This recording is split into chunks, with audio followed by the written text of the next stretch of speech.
Hello.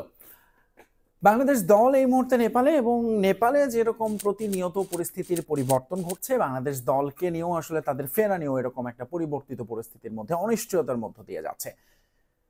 প্রথমত নেপালে কি ঘটছে আমরা টুকটাক সবাই জানি যে সেখানে মোটামুটি সরকার পতন হয়ে গেছে, প্রেসিডেন্ট প্রধানমন্ত্রী পদত্যাগ করেছেন, আপাতত মন্ত্রী পরিষদের যারা তাদেরকে দিয়ে একটা দায়িত্ব চালানোর চেষ্টা করা হচ্ছে, কিন্তু যে কোনো সময় সেনাবাহিনী ক্ষমতা নিতে পারে এরকম খবরও হচ্ছে। কিন্তু আমাদের কনসার্ন যেটি বাংলাদেশের, এই মুহূর্তে বাংলাদেশ টিম সেখানে রয়েছে নেপালের সঙ্গে প্রীতি ম্যাচ খেলতে, এর মধ্যে ম্যাচটি স্থগিত হয়ে গেছে, বাতিল হয়ে গেছে, তাদের ফেরার কথা সেই বিমানটিও বাতিল হয়ে গেছে, স্থগিত হয়ে গেছে। বাট টিমের সঙ্গে কিন্তু আরো 12 থেকে 14 জনের মতো বাংলাদেশ থেকে সাংবাদিক গিয়েছেন নেপালে। তারা কি অবস্থা সবকিছু মিলেই আসলে একটু খোঁজ খবর করছিলাম। আমাদের কলিগ যারা গিয়েছেন, বিভিন্ন সাংবাদিকদের সঙ্গে কথা হলো। বাংলাদেশ ফুটবল দলের ম্যানেজার যিনি এই মুহূর্তে আমির খান, তার সঙ্গেও আমার কথা হচ্ছিল। তিনিও যেটি জানিয়েছেন যে এই মুহূর্তে আসলে তারা কিছুই গেস করতে পারছেন না, তবে শুধু নিশ্চিত করেছেন তারা নিরাপদে আছেন, এবং যেটা হচ্ছে যে সবার সঙ্গে অ্যাটলিস্ট যোগাযোগটা হচ্ছে সব পার্টে। কিভাবে, ধরুন এতদিন পর্যন্ত যোগাযোগটা যেটা হয়েছে, গতকালকে পর্যন্ত তারা যোগাযোগ করছিলেন নেপালের যে ফুটবল অ্যাসোসিয়েশন সেটার সঙ্গে বাংলাদেশ ফুটবল অ্যাসোসিয়েশন, এই দুই পক্ষের মধ্যেই মূলত যোগাযোগটা হচ্ছিল, এবং নেপালে যে বাংলাদেশের দূতাবাস রয়েছে তাদের সঙ্গেও তারা কমিউনিকেশন করছিলেন যে কিভাবে এই পরিস্থিতিতে তাদের নিরাপত্তা নিশ্চিত করা যায় বাংলাদেশ টিমের, এবং একই সঙ্গে দেশে ফেরত যাওয়া যায়। আমরা যতদূর জানতে পেরেছি, ফুটবল ফেডারেশন বাংলাদেশ বিমান এয়ারলাইন্সের সাথে কনস্ট্যান্ট যোগাযোগ রক্ষা করে আসছে।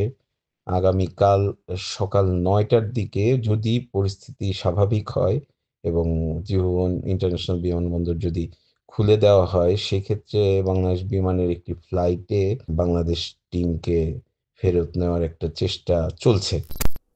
প্রথমে যেটা হলো যে বাংলাদেশের স্কেডিউল যে ফ্লাইটটা ছিল সেটাকে অন্তত প্রায় 24 ঘন্টা এগিয়ে এনে একটা চেষ্টা করা হয়, কিন্তু বাস্তবতা হচ্ছে যে প্রথমত এয়ারপোর্টটা বন্ধ, এবং বাংলাদেশ দল যে হোটেল থেকে এয়ারপোর্টে যাবে এই রাস্তাটাতেও আসলে ট্রাভেল করার উপযোগী নেই।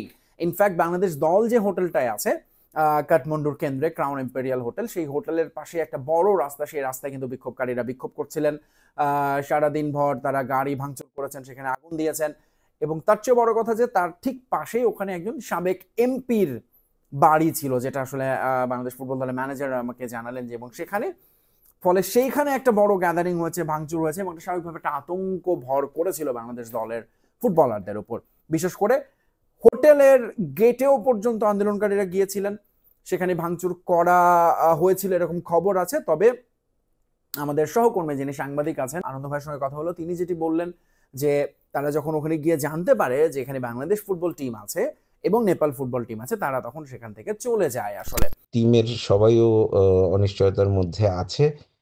তবে যেটা আমরা জানতে পেরেছি যে টিম হোটেলের পাশে একজন খুব প্রভাবশালী ব্যক্তি, ব্যবসায়ী ছিলেন, যার সঙ্গে বিগত সরকারের পতন ঘটলো, এই সরকারের ভালো সম্পর্ক থাকার কারণে সেই বাড়িতে আন্দোলনকারীরা হামলা চালায় এবং সেখানে ভাঙচুর, অগ্নিসংযোগের ঘটনা ঘটায়। তো সে সময় আমাদের দলের সকলের টিমেই ছিলেন। এতে করে তারা হয়তোবা কিছুটা ভীত সন্ত্রস্ত হয়ে পড়ে এবং আ আন্দোলনকারীরা একটু চেষ্টাও করেছিল, আমরা জানতে পেরেছি, যে হোটেলে প্রবেশ করার। যখন বাংলাদেশ টিম এবং নেপাল ন্যাশনাল ফুটবল টিম এখানে আছে শুনতে পেয়েছে, তখন কিন্তু তারা আর ভেতরে ঢোকার চেষ্টা করেনি। তারা ফেরত চলে আসে। ফলে খুব বেশি আসলে খানিকটা ভয় পেয়েছিলেন তো অবশ্যই বাংলাদেশ দলের ফুটবলাররা, কিন্তু আন্দোলনকারীরা যখন জানতে পেরেছেন তারা তারা আছেন, তারা সেখান থেকে চলে যান। আচ্ছা, যেটা বলছিলাম যে যোগাযোগের কথা, বাংলাদেশ দলে তাহলে ফিরবে কিভাবে? প্রথমত এরকম একটা চেষ্টা করা হয়েছিল বাংলাদেশ থেকে একটা বিশেষ ফ্লাইট গিয়ে তাদেরকে নিয়ে আসার, কিন্তু আসলে ফ্লাইটটি ল্যান্ড করতে পারেনি বিমানবন্দরে, কারণ বিমানবন্দরে কোনো কর্মকর্তা কর্মচারী কেউ ছিলেন না, এবং বিমানবন্দরটি আগে থেকেই বন্ধ করার ঘোষণা করা হয়েছিল। এইরকম একটা উদ্ভূত পরিস্থিতিতে নেপাল তাদের ত্রিভুবন আন্তর্জাতিক বিমানবন্দরও বন্ধ করে দিয়েছে। যে কারণে উম সবকটি ফ্লাইটই আসলে বাতিল হয়েছে। বাংলাদেশ বিমানের একটি ফ্লাইট বিকেলে আসার কথা ছিল, সেটাও এসে পৌঁছেনি। যার ফলে ফি ফিরতি যাত্রীরাও আসলে একটা খুব অনিশ্চয়তার মধ্যে সময় কাটছে তাদের। এখন ধরুন পরবর্তীতে যে তাদেরকে আনা হবে সেটার জন্য একই সাথে কাজ করছে বাংলাদেশের পররাষ্ট্র মন্ত্রণালয়, বাংলাদেশের যুব ও ক্রীড়া মন্ত্রণালয়। বিশেষ করে উপদেষ্টা আসিফ মাহমুদ সজীব ভুঁইয়া তিনি নিজে সার্বক্ষণিক যোগাযোগ রাখছেন, এমনটি জানিয়েছেন ম্যানেজার। তাদের সঙ্গে কথা বলেছেন ক্যাপ্টেন, কোচের সঙ্গে, এবং তিনি চেষ্টা করছেন যে তাদেরকে কিভাবে প্রয়োজনে যদি বাংলাদেশে না আসা যায়, অন্য দিক থেকে ফ্লাইট এনে তাদেরকে আনা যায় কিনা, দুবাই থেকে কোনোভাবে তাদেরকে নিয়ে যাওয়া যায় কিনা। তো প্রথমত তাদের নিরাপত্তার দিকটাই সর্বোচ্চ খেয়াল রাখা হচ্ছে এবং একই সঙ্গে তাদের নিরাপদে রেখে দ্রুত নেপাল থেকে বের করে আনার ব্যাপারেও একটা চেষ্টা চলছে বাংলাদেশ দলের ফুটবলারদের উপর। যদিও এখন পর্যন্ত পুরোপুরি নেপালও যেরকম এখন খুব আনপ্রেডিক্টেবল একটা সিচুয়েশন পার করছে প্রতি মুহূর্তে, যেটা বললাম যে তবে মানে আমরা তো সাম্প্রতিক সময় একটা এরকম অভ্যুত্থান দেখেছি এবং ফুটবলারদের জন্য যারা বাংলাদেশের ফুটবলার বাংলাদেশে ছিলেন তারা আসলে খুব অল্প সময়ের ব্যবধানে মানে 1 বছরের মধ্যে দুটো ভিন্ন দেশে 2টা অভ্যুত্থান দেখে ফেললো, তাই না? বাংলাদেশের পর নেপালে গিয়ে কিন্তু, এবং দুটোই বিশেষ করে নেপালের অভিজ্ঞতাটা আসলে তাদের জন্য যেরকম সুখকর না, একটা টেনশনের, এবং একই সঙ্গে তার পরিবার যারা রয়েছে বাংলাদেশে তাদের জন্য আসলে টেনশনের। তবে বাংলাদেশ গভর্নমেন্টের তরফ থেকে এখন চেষ্টা করা হচ্ছে তাদেরকে আসলে নিরাপদে দ্রুত দেশে নিয়ে আসার জন্য, কিন্তু সেটা কখন এবং কিভাবে কোন পথে এর কোনো কিছু এখনো পর্যন্ত নিশ্চিত নয়। নেপালের যেটা সবশেষ খবর হচ্ছে অ্যাটলিস্ট নেটওয়ার্কটা অ্যাভেলেবল আছে, কথা বলতে পারছেন, যোগাযোগ করতে পারছেন, তবে পাওয়ার কাট কিন্তু চলছে, অর্থাৎ ইলেকট্রিক এবং পানির একটা সংকট তৈরি হয়েছে সেখানে। বিশেষ করে টিম হোটেল হয়তো বা সেখানে একটা ভালো মানের হোটেল বলে সব রকম সুযোগ সুবিধা তারা পাচ্ছেন, কিন্তু আমার সাংবাদিকদের যাদের সঙ্গে কথা হলো তারা যারা টিম হোটেলের বাইরে অন্য জায়গায় রয়েছেন সেখানে কিন্তু আসলে বেশ আরও বেশি টেনশন এবং ভয় তাদেরকে ঘিরে। প্রথমত ইলেকট্রিসিটি নেই এবং একেবারে অন্ধকার, ঘুটঘুটে অন্ধকারের ভেতর বসে আছেন, বাইরের জগৎ সম্পর্কে খুব বেশি কিছু জানতে পারছেন এবং তাদের ব্যাপারে স্ট্রিক্টলি দূতাবাস থেকে বলা হয়েছে তারা যেন বাইরে না বের হন, ঘোরাফেরা না করেন, ফলে কেউ কিন্তু আসলে বাইরে বের হচ্ছেন।